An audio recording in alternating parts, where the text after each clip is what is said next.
Terima kasih masih bersama kami di Messi News Morning. Pemirsa, Pemprov DKI Jakarta urung menerapkan kebijakan pemisahan kursi penumpang angkutan kota berdasarkan jenis kelamin. Ya, sebelumnya wacana ini muncul imbas semakin maraknya kasus pelecehan seksual dalam transportasi umum di ibu kota.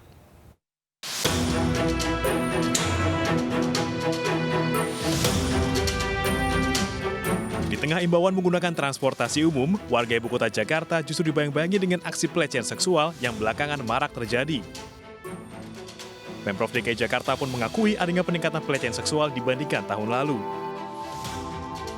Pemprov juga sempat mewacanakan adanya pemisahan kursi penumpang di dalam angkutan kota atau angkot berdasarkan jenis kelamin.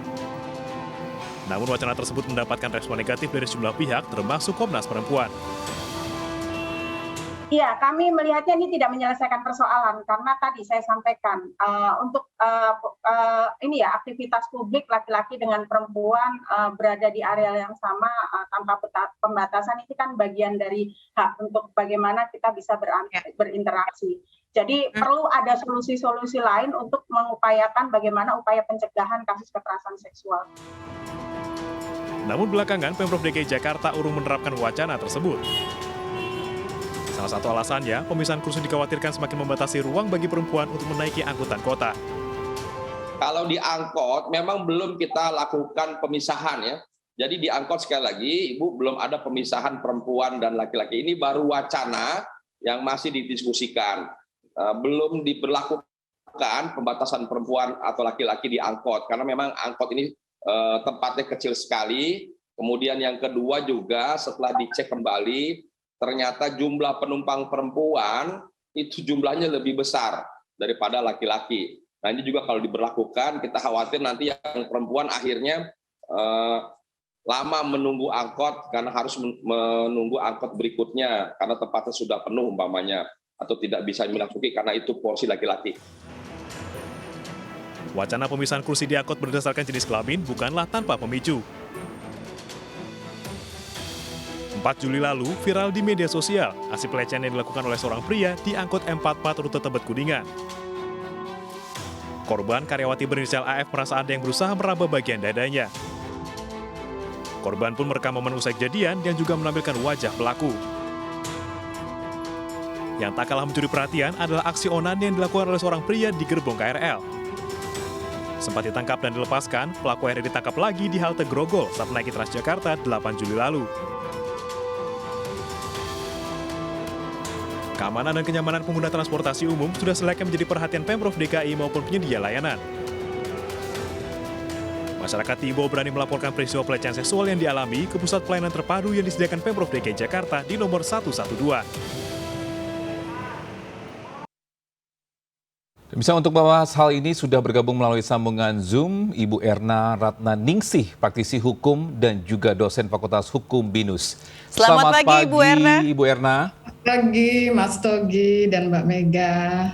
Baik Ibu, Pemprov DKI ini urung menerapkan kebijakan pemisahan kursi penumpang angkutan kota. Bagaimana tanggapan Anda, Pak?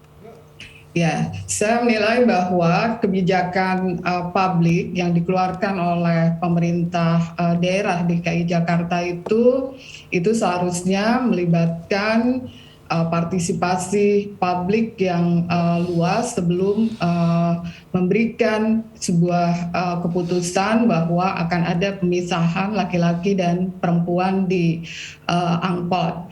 Dan itu harus melibatkan banyak stakeholder di sini, masyarakat, kemudian juga Komnas Perempuan, kemudian juga lembaga swadaya masyarakat, karena kebijakan publik yang dikeluarkan oleh pemerintah DKI itu adalah merespon permasalahan-permasalahan yang ada di wilayah DKI Jakarta. Khususnya kita lihat bahwa beberapa waktu yang lalu itu ada pelecehan seksual yang terjadi di angkot. Dan ini bukan hanya terjadi saat ini, tapi ini sudah lama terjadi namun tidak ada masyarakat yang mau berbicara. Nah, karena media sosial ini sudah gampang untuk dipublish ya, maka ini menjadi perhatian publik untuk menyelesaikan permasalahan-permasalahan khususnya pelecehan seksual. Dan ini juga merupakan sebuah momentum ya bagi pelaksanaan undang-undang TPKS yang baru, dan ini juga harus disosialisasikan ke masyarakat bahwa ada di dalam pasal 4 undang-undang tindak pidana kekerasan seksual itu adalah salah satu tindak pidana pelecehan seksual, itu bisa berupa fisik dan juga bisa berupa non fisik, dan juga ada ancaman pidananya yang cukup tinggi di sini. Ya, Mbak Erna, ini 4 tahun. ya Mbak Erna, yang ingin saya tanya ini ya, untuk seberapa mengerikan atau seberapa parahnya kasus pelecehan seksual ini terjadi, mengakibatkan ini ada langkah untuk mungkin angkutan umum ini harus pisah antara laki-laki dan perempuan.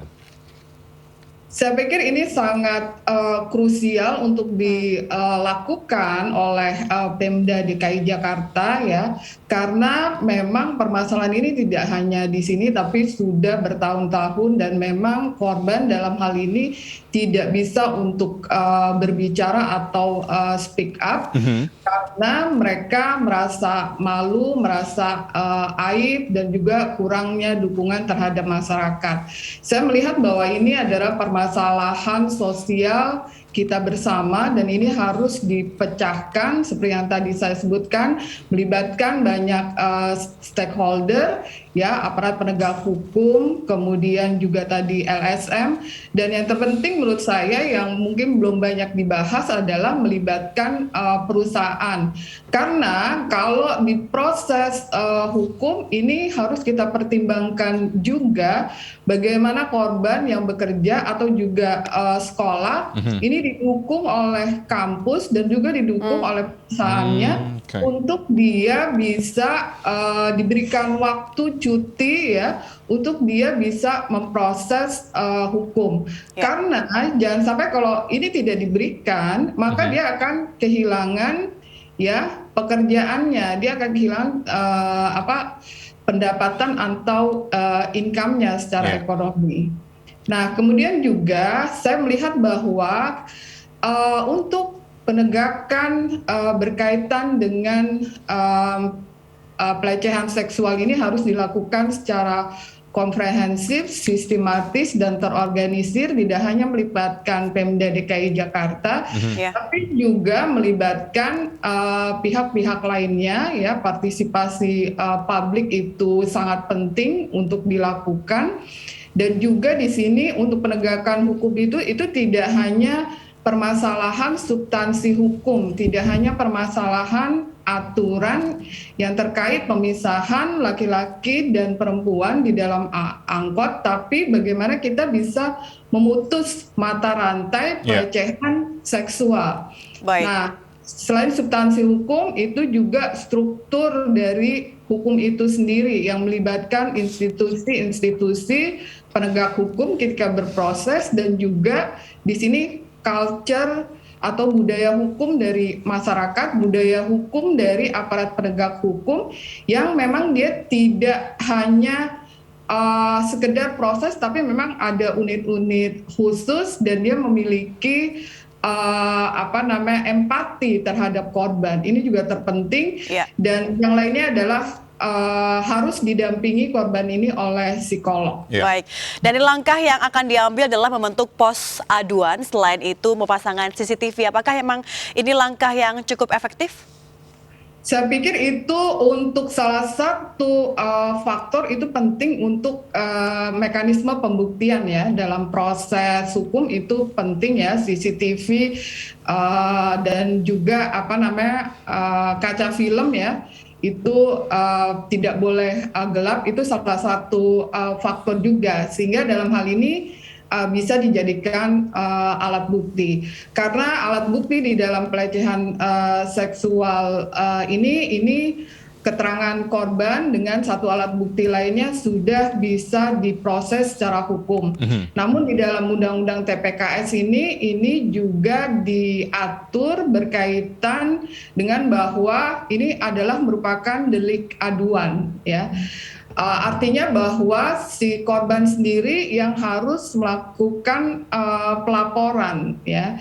Jadi yang terpenting di sini kenapa adalah dukungan bagi korban untuk dia berbicara, untuk dia bisa memproses hukum ya, kemudian didampingi oleh psikolog. Karena kalau ini tidak dilakukan, maka korban tidak akan melaporkan. Karena di sini deliknya adalah delik aduan. Harus ada laporan dari korbannya.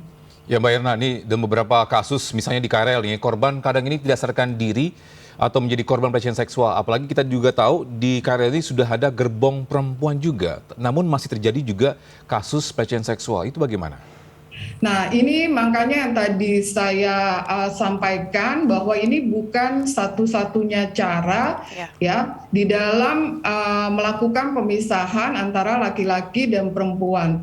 Tapi memang tadi culture atau budaya. Nah, kita dan budaya hukum dari masyarakat ini melalui proses. Dulu kami ya dengan teman-teman dari Lembaga Swadaya Masyarakat ini kita mengusulkan undang-undang mengenai penghapusan kekerasan dalam rumah tangga, dan ini juga menjadi polemik bahwa itu adalah ranah privat, bukan menjadi ranah publik. Dan saya melihat bahwa yang terpenting adalah sosialisasi, kemudian pendidikan ya kepada masyarakat ya, bahwa pelecehan seksual itu memang merupakan ranah publik dan harus didukung ya.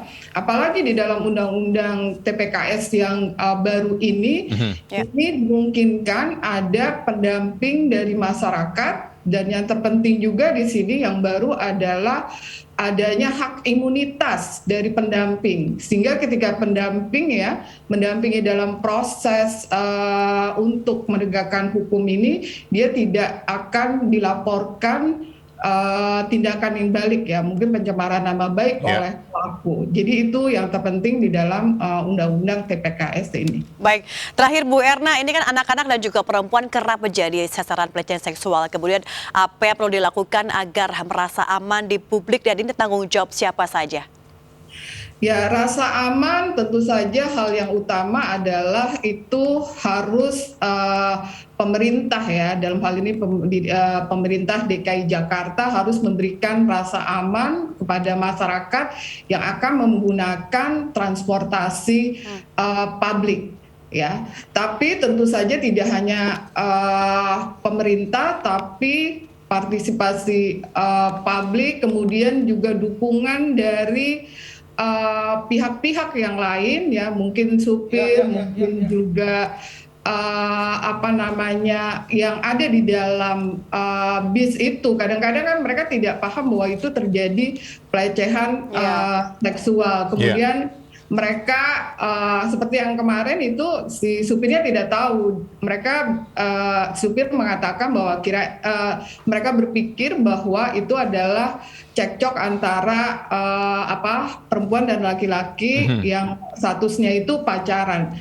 Nah, ini jadi empati ini penting, dan kemudian juga memang penting ya adanya juga layanan ya yang khusus ya yang bisa diakses untuk masyarakat ketika jadi ada rujukan, mereka tahu untuk melapor kemana, dan itu memang harus diproses, dilindungi, kemudian juga dipulihkan psikologisnya. Oke, baik. Terima kasih Ibu Erna Ratnaningsih atas informasinya atau insight-nya. Semoga tidak terjadi lagi kasus-kasus pelecehan seksual di transportasi umum juga atau di mana pun. Terima kasih Bu Erna, sehat selalu. Terima kasih Mas Togi, Mbak Mega.